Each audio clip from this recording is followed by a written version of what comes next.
어떤 나라가 감히 자국 학생들의 점심을 이렇게 대하는 걸까요? 여기 한국의 충격적인 급식 문화를 목격한 해외 전문가가 있습니다. 30년간 세계 급식을 연구한 그녀는 한국 학교에서 벌어지는 일을 보고 경악을 금치 못했는데요. 다른 나라들은 기본적인 영양도 제공 못하는데 한국은 왜 이런 과도한 투자를 하는 걸까요? 심지어 외국인들까지 한국 급식 사진을 보고 이게 학교 급식이 맞냐며 비난하고 있다는데 대체 한국에서 무슨 일이 벌어지고 있는 걸까요? 내 이름은 제피라 퀼란 박사예요.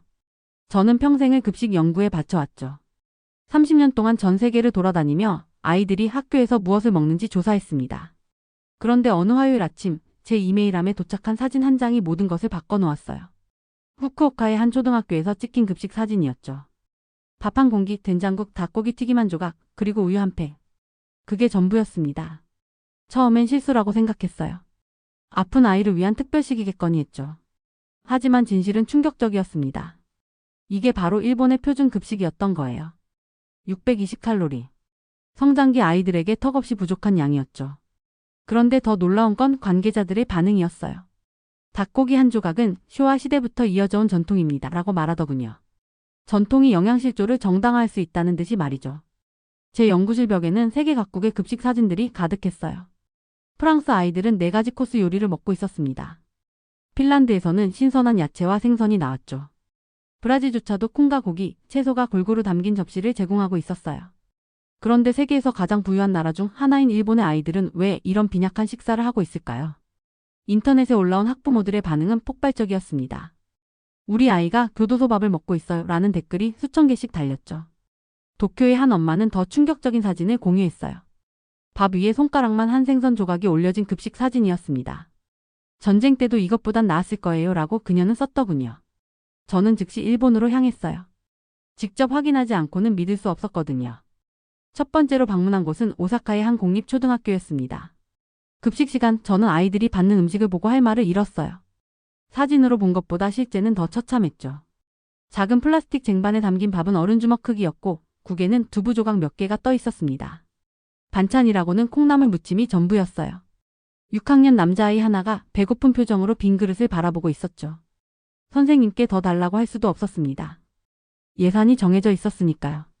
그날 오후 저는 같은 도시의 사립학교를 방문했어요. 그곳의 광경은 완전히 달랐습니다. 아이들은 도자기 그릇에 담긴 따뜻한 음식을 먹고 있었죠. 스테이크, 샐러드, 수프, 과일까지. 영양사가 직접 메뉴를 짜고 조리사들이 정성껏 요리한 음식이었습니다. 한 달 급식비는 공립학교의 10배가 넘었어요. 이건 단순한 급식 문제가 아니었습니다. 이건 계급 문제였죠. 부유한 가정의 아이들은 최고의 영양을 섭취하며 건강하게 자라고 있었어요. 반면 가난한 집 아이들은 최소한의 칼로리로 하루하루를 버티고 있었습니다. 같은 나라, 같은 도시에서 벌어지는 일이었죠. 저녁 호텔로 돌아온 저는 깊은 생각에 잠겼어요. 30년간 연구하며 많은 나라들을 봤지만 일본처럼 극명한 격차를 보인 곳은 없었습니다. 가난한 나라들은 부족한 자원 속에서도 아이들을 먹이려고 최선을 다했어요. 그런데 풍요로운 일본은 왜 아이들을 굶기고 있을까요? 다음 날 저는 교육부 관계자를 만났습니다. 그는 예산 부족을 이유로 들었죠. 하지만 저는 알고 있었어요. 일본이 다른 분야에는 엄청난 돈을 쓰고 있다는 걸요. 결국 이건 선택의 문제였습니다. 일본은 미래 세대보다 다른 것들을 더 중요하게 여기고 있었던 거예요. 한 주 동안 저는 10곳이 넘는 학교를 방문했어요. 상황은 어디나 비슷했습니다. 공립학교 아이들은 배를 곪고 있었고 사립학교 아이들은 배부르게 먹고 있었죠. 이 불평등한 시스템이 수십 년간 지속되어 왔다는 사실이 더욱 충격적이었습니다. 마지막 날 저는 후쿠오카로 돌아갔어요. 처음 그 사진을 찍은 학교를 찾아갔죠. 점심시간 한 여자아이가 닭고기 한 조각을 조심스럽게 씹고 있었습니다. 천천히, 아주 천천히요. 조금이라도 오래 먹고 싶어서였겠죠. 그 모습을 보며 저는 눈물이 날 것 같았어요. 공항으로 가는 길 저는 결심했습니다. 이 이야기를 세상에 알려야 한다고요. 단순히 일본만의 문제가 아니었어요. 전 세계 많은 나라들이 비슷한 선택을 하고 있었죠. 아이들의 건강보다 다른 것들을 우선시하면서 말이에요. 비행기 안에서 저는 노트를 꺼냈습니다. 한 나라의 미래는 그 나라가 아이들을 어떻게 대하는지에 달려있다고 적었어요. 그리고 덧붙였죠. 일본은 지금 자신의 미래를 굶기고 있다고요. 이것이 제가 이 책을 쓰게 된 이유입니다. 배고픈 아이들의 이야기를 전하기 위해서요. 그들이 겪는 불평등을 고발하기 위해서요. 그리고 무엇보다 변화를 만들기 위해서였습니다. 제가 일본의 교육 체계를 조사하면서 발견한 것은 현대판 신분제도였어요. 세계 여러 나라를 연구했지만 이렇게 단단하게 굳어진 계급 사회는 처음이었죠. 엘리트가 되는 길은 유치원부터 시작됩니다. 명문 유치원에 들어가려면 인맥과 돈, 때로는 가문의 배경까지 필요했답니다. 부모들은 자녀를 도쿄대학이나 게이오, 와세다 같은 명문대로 보내기 위해 매년 수백만 엔을 쏟아부었습니다. 이 금액이 얼마나 어마어마한지 알고 싶으신가요? 제가 만난 한 가족의 이야기를 들려드리죠. 그 어머니는 아들의 교육비로 유치원부터 대학까지 총 1억 엔을 썼다고 했어요. 명문 초등학교 입학금만 2,300만 엔이었습니다. 그녀가 설명했죠. 거기에 교복비, 교재비, 특별활동비, 해외 연수 프로그램비까지 더하면 숫자만 들어도 머리가 어지러웠지만 더 무서운 건 그런 돈을 쓰지 않으면 안 된다는 사회적 압박이었어요. 한편 공립학교들은 학생 한 명당 290엔, 우리 돈으로 약 3,000원의 급식비로 운영되고 있었습니다. 전 세계적으로 식료품 가격이 치솟는 상황에서 이 학교들은 불가능한 문제를 풀어야 했죠. 다른 시대를 위해 만들어진 예산으로 아이들에게 충분한 영양을 제공해야 했던 거예요. 결과는 어떻게 되었을까요? 한 세대 전체가 체계적으로 영양실조에 시달리게 되었답니다. 제가 학교들을 방문하면서 본 것은 충격적이었어요. 공립학교 아이들은 사립학교 아이들보다 눈에 띄게 작았습니다. 단순히 제 느낌이 아니었죠. 국가 통계가 제 관찰을 뒷받침했어요. 한국 청소년들이 지난 10년간 평균 37cm 더 커진 반면 일본 아이들의 평균 신장은 30년째 제자리 걸음이었더군요. 부실한 영양 문제는 단순히 칼로리 부족만의 문제가 아니었습니다. 이건 사회가 기본적인 책임을 포기했다는 신호였죠. 명문 사립학교에서는 어떤 광경을 받는지 아세요?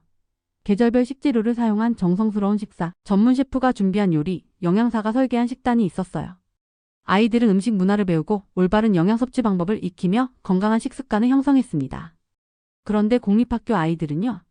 그들이 받는 건 겨우 음식이라고 부를 수 있을 정도의 공장에서 만든 가공식품이었어요. 이런 계층화는 영양 문제를 넘어 교육의 모든 측면으로 확대되었습니다. 사립학교는 소규모 학급, 최신 시설, 국제적 수준의 교사진을 자랑했죠. 반면 공립학교는 과밀학급, 낡은 교재, 지친 선생님들로 버티고 있었어요. 이 격차는 단순히 경제적인 것만이 아니었습니다. 이건 어린 시절부터 불평등을 제도화한 사회의 철학적 문제였죠. 가장 충격적인 부분은 이 시스템이 스스로를 영속시킨다는 점이었어요. 엘리트 가족들은 독점적인 네트워크와 우수한 자원을 통해 자녀의 성공을 보장했습니다. 반면 공립학교 졸업생들은 개인의 능력과 상관없이 제한된 기회만을 얻었죠. 일본은 능력주의로 위장한 세습 귀족제를 만들어냈더군요. 그리고 급식은 매일같이 각 아이가 속한 계급을 상기시키는 잔인한 도구가 되었습니다. 제가 만난 한 공립학교 교장 선생님의 말이 아직도 귀에 생생해요. 우리는 아이들에게 꿈을 가지라고 가르칩니다. 하지만 빈배로는 꿈도 꿀 수 없죠. 그분의 눈에는 깊은 슬픔이 서려 있었답니다. 이 조사를 하면서 저는 계속 같은 질문을 되뇌었어요. 어떻게 한 사회가 자신의 미래인 아이들을 이렇게 차별할 수 있을까요?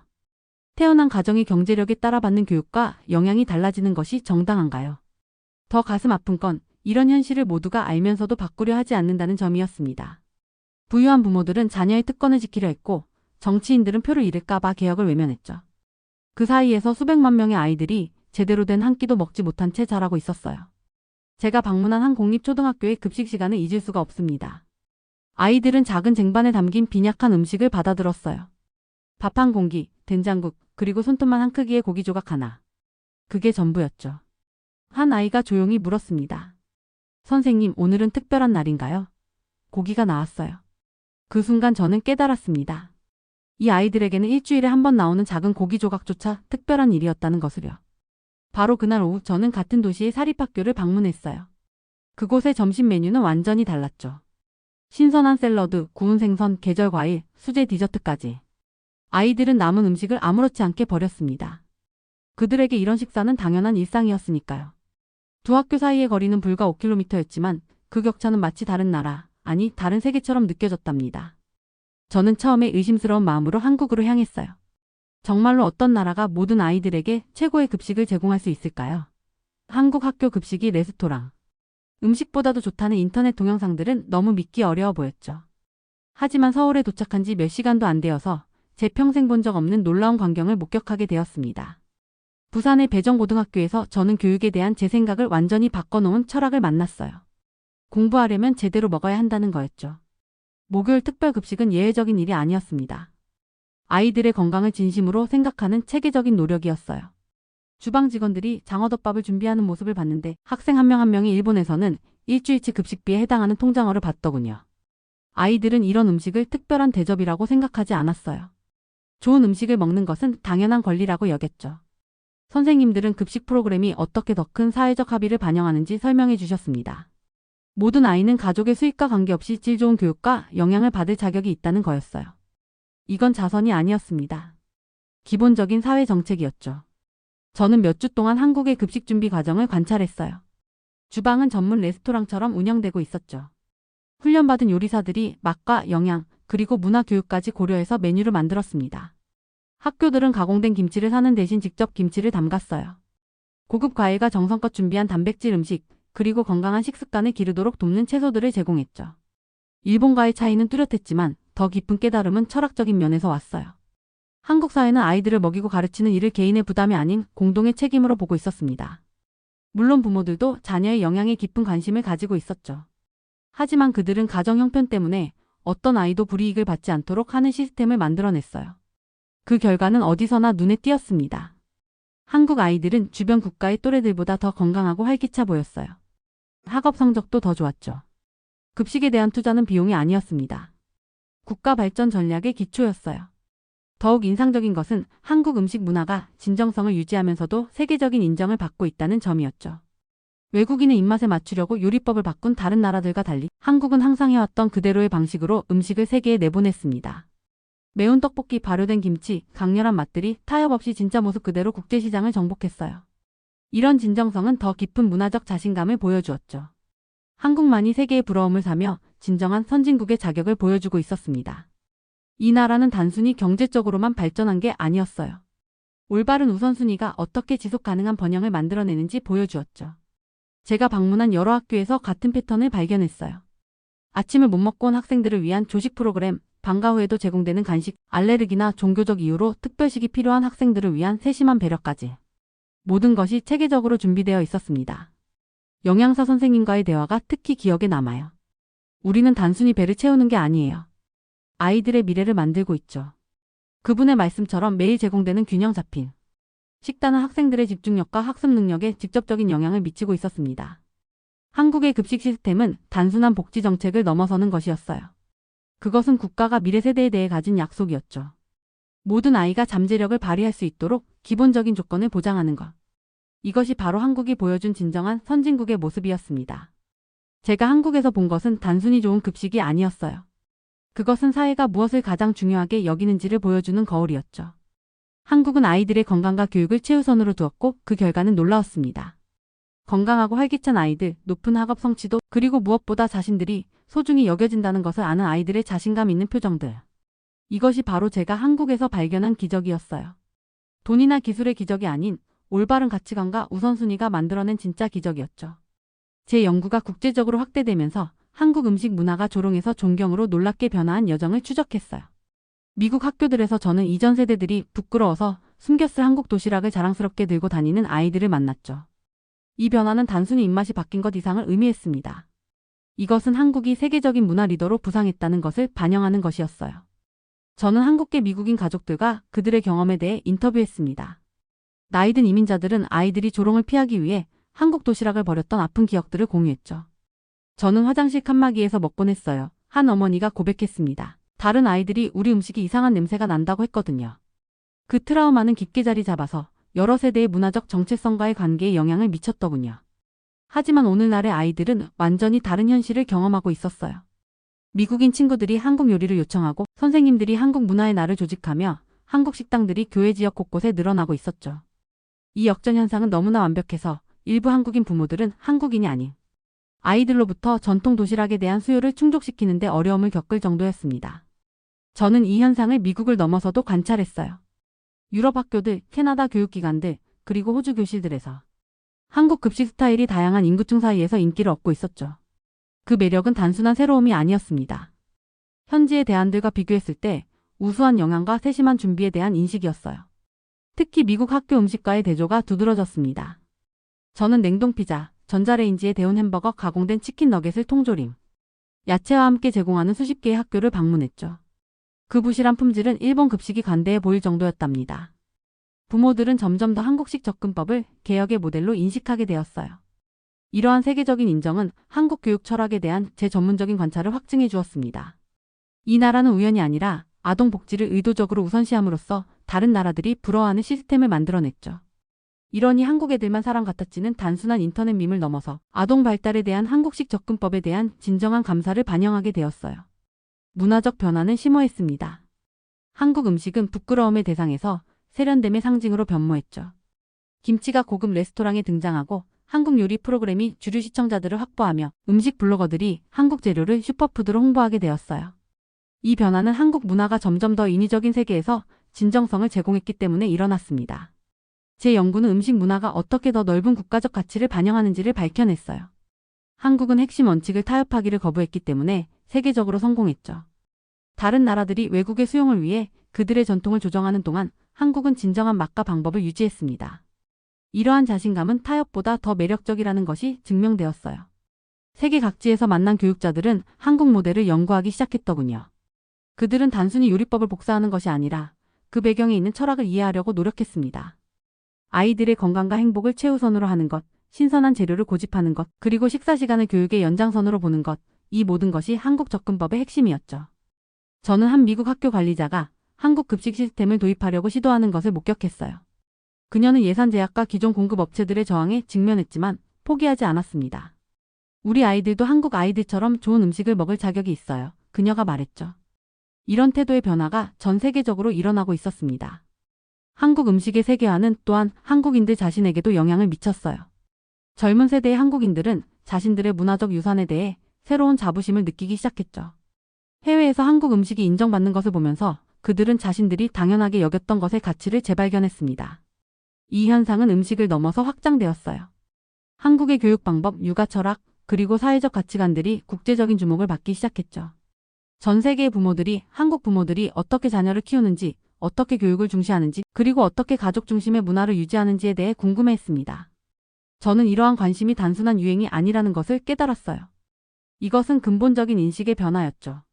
세계는 한국의 아동 발달과 교육에 있어서 무언가 올바른 일을 하고 있다는 것을 인정하기 시작했습니다. 그리고 그 핵심에는 항상 음식이 있었어요. 사랑과 보살핌의 가장 기본적인 표현으로서의 음식이 말이죠. 제가 여행하면서 만난 모든 곳에서 저는 같은 이야기를 들었습니다. 한국 아이들이 더 건강해 보인다, 더 집중력이 있다, 더 행복해 보인다는 이야기들이었죠. 그리고 많은 사람들이 그 비밀이 그들이 먹는 음식에 있다고 믿었어요. 영양가 있고 맛있고 사랑으로 만들어진 음식, 이것이 한국이 세계에 제공하는 모델이었습니다. 마침내 제 연구의 마지막 단계가 시작되었어요. 중국으로 향하는 비행기 안에서 저는 긴장했습니다. 한국만큼이나 교육열이 뜨거운 나라라고 들었지만 결과는 완전히 다르다고 했죠. 가오카오라는 대학 입시 시험이 있는데 그 압박감이 너무 심해서 마을 전체가 시험일에 맞춰 움직인다고 했어요. 하지만 그 결과는 대부분의 학생들에게 희망이 아닌 절망을 안겨준답니다. 베이징 공항에 도착하자마자 느껴지는 긴장감이 있었어요. 거리 곳곳에 대학 입시 학원 광고가 붙어 있었죠. 가오카오 1등급 보장. 명문대 합격의 지름길. 같은 문구들이 눈에 띄었습니다.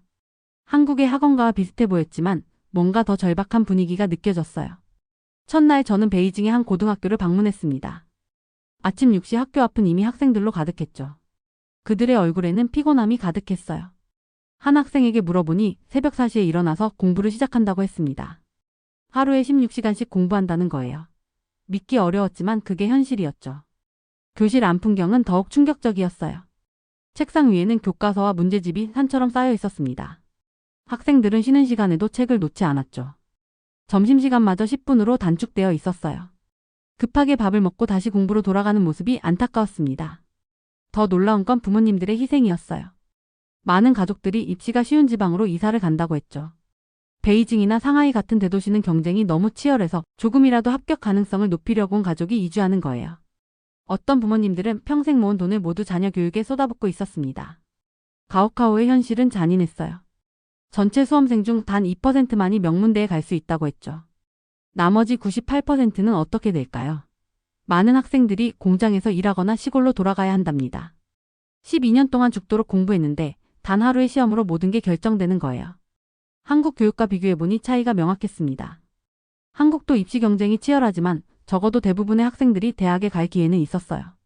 하지만 중국은 승자 독식 구조가 너무 극단적이었죠. 소수의 승자와 대다수의 패자로 나뉘는 시스템이었습니다. 특히 충격적이었던 건 지역 격차였어요.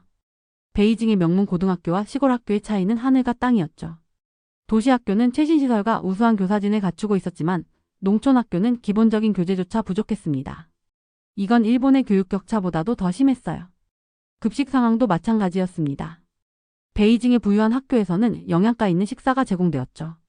하지만 시골 학교 학생들은 제대로 된 한 끼조차 먹기 어려웠어요. 어떤 학생들은 하루에 만두 몇 개로 버틴다고 했습니다. 공부하려면 제대로 먹어야 하는데 그조차 여의치 않은 거예요. 더 아이러니한 건 중국 학생들의 해외 도피였습니다. 가오카오를 피해서 미국 대학을 가려는 학생들이 엄청 많았어요. 전 세계 SAT 응시자의 40%가 중국 학생이라고 하더군요. 자국의 교육 시스템을 피해 외국으로 도망가는 거죠. 국가가 인재를 키우려고 만든 시스템인데 정작 우수한 학생들은 나라를 떠나고 있었습니다. 한 가족을 인터뷰했을 때 일이 잊혀지지 않아요. 딸을 위해 모든 걸 바친 부모님이었죠. 아버지는 택시 운전을, 어머니는 청소 일을 하면서 번 돈을 모두 학원비에 썼다고 했어요. 그런데 딸은 가오카오에서 원하는 점수를 받지 못했습니다. 온 가족이 절망에 빠져 있었죠. 12년 동안 준비했는데 단 하루 만에 모든 게 끝났어요. 어머니의 눈에는 눈물이 고여 있었습니다. 이런 가족이 수백만이라고 생각하니 가슴이 아팠어요. 부모님들은 자녀에게 더 나은 삶을 주고 싶어서 모든 걸 희생했지만 시스템은 그들의 희망을 짓밟고 있었죠. 경제적 영향도 심각했습니다. 중국 노동자의 70%가 고등학교 졸업 이하의 학력을 가지고 있었어요. 선진국이 되려면 숙련된 인력이 필요한데 교육 시스템이 대부분의 인재를 낭비하고 있는 거죠. 공장들은 기술자가 부족하다고 아우성인데 대학 졸업생들은 일자리를 못 찾고 있었습니다. 지방 격차는 계속 벌어지고 있었어요. 시골의 똑똑한 학생들은 도시로 떠나거나 아예 외국으로 갔죠. 농촌 지역은 점점 더 가난해지고 도시는 과밀화되었습니다. 이건 국가 전체의 균형 발전을 막는 큰 문제였어요. 세대 간 갈등도 심각했습니다. 부모님들은 자녀가 명문대에 가기를 바라지만 현실적으로 불가능한 경우가 대부분이었죠. 기대와 현실의 격차가 너무 커서 가족 간 갈등이 폭발하는 경우도 많았어요. 젊은이들은 결혼도 포기하고 있었습니다. 미래가 불확실한데 어떻게 가정을 꾸리겠어요. 범죄율도 문제였어요. 교육에서 탈락한 젊은이들이 갈 곳이 없었죠. 일자리도 없고 희망도 없으니 범죄의 유혹에 빠지기 쉬웠습니다. 교육이 사회 안전망 역할을 해야 하는데 오히려 불안 요소를 만들고 있었어요. 심지어 가오카오에 성공한 학생들도 행복하지 않았습니다. 명문대를 졸업해도 좋은 일자리를 찾기는 어려웠죠. 대학에서 배운 것과 실제 필요한 기술이 달랐어요. 이론만 잔뜩 배운 학생들은 현장에서 쓸모가 없었고 기업들은 실무 능력이 있는 사람을 원했습니다. 제가 만난 한 베이징대 졸업생은 이렇게 말했어요. 12년 동안 시험 준비만 했는데 정작 사회에 나와서는 아무것도 할 줄 아는 게 없었어요. 중국의 교육 시스템은 개인의 행복도 국가의 발전도 가로막고 있었습니다. 너무 많은 사람을 탈락시키는 시스템은 결국 모두를 불행하게 만들고 있었죠. 한국이나 일본도 문제가 있었지만 중국만큼 극단적이지는 않았어요. 연구를 마치면서 저는 깊은 생각에 빠졌습니다. 교육이란 무엇일까요? 단순히 시험 점수를 잘 받는 것일까요? 아니면 사람을 성장시키고 행복하게 만드는 것일까요? 중국에서 본 것들은 교육의 본질에 대해 다시 생각하게 만들었습니다. 이제 미국으로 돌아갈 시간이었어요. 새 나라를 돌아보며 많은 걸 배웠죠. 각 나라마다 장단점이 있었지만 공통적으로 보인 문제도 있었습니다. 과도한 경쟁, 불평등, 그리고 교육의 본질을 잃어버린 시스템들이었죠. 이 경험들을 바탕으로 더 나은 교육 모델을 찾아야겠다는 생각이 들었습니다. 30년 동안 연구를 했어요. 그 끝에 이비교 연구를 완성했죠. 제가 내린 결론은 많은 사람들이 믿는 것과는 달랐습니다. 학교 급식의 질이 그 사회가 얼마나 건강한지를 놀랍도록 정확하게 보여준다는 걸 발견했어요. 음식 자체가 운명을 결정하는 건 아니었죠. 하지만 급식은 그 나라가 무엇을 중요하게 생각하는지를 보여주더군요. 한국이 성공하는 이유를 알게 되었습니다. 한국은 아이들을 먹이고 가르치는 일이 정말로 중요하다는 걸 이해하고 있었어요. 말로만 하는 게 아니라 진짜로 실천했죠. 모든 아이가 좋은 영양과 교육을 받을 수 있는 시스템을 만들었습니다. 부모님이 가난하든 부자든 상관없이 말이에요. 이런 투자가 놀라운 결과를 가져왔어요. 한 세대가 지나고 또 다음 세대가 지나면서 그 효과가 계속 이어졌죠. 잘 먹고 잘 배운 아이들이 자라서 훌륭한 어른이 되었습니다. 그 어른들이 또 다음 세대를 더 잘 키웠어요. 일본의 실패는 이 원칙을 버렸기 때문이었습니다. 돈 많은 집 아이들만 좋은 교육을 받을 수 있게 했어요. 대부분의 아이들은 제대로 된 지원을 받지 못했죠. 이런 차별적인 시스템은 많은 재능을 낭비했습니다. 불평등이 커지면서 사회 전체가 약해졌어요. 중국은 또 다른 문제를 보여주었습니다. 너무 심한 압력을 주면서 제대로 된 지원은 하지 않았죠. 지혜 없는 열정이 얼마나 파괴적인지 보여주는 예였어요. 모든 걸 경쟁으로만 해결하려고 했습니다. 이기는 사람보다 지는 사람이 훨씬 많았죠. 결국 나라 전체의 발전을 해쳤어요. 제가 연구하는 동안 놀라운 일이 일어났습니다. 전 세계가 한국 음식 문화를 인정하기 시작했어요. 김치가 세계적인 음식이 되었죠.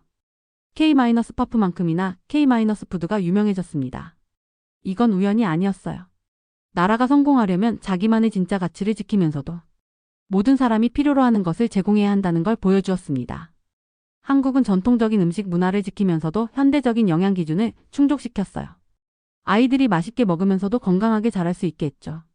지금 한국만이 세계의 부러움을 사며 진정한 선진국의 자격을 보여주고 있습니다. 다른 나라들이 아직도 해결하지 못한 기본적인 문제들을 한국은 이미 해결했어요. 모든 아이가 잘 먹고 잘 배울 수 있는 나라를 만들었죠.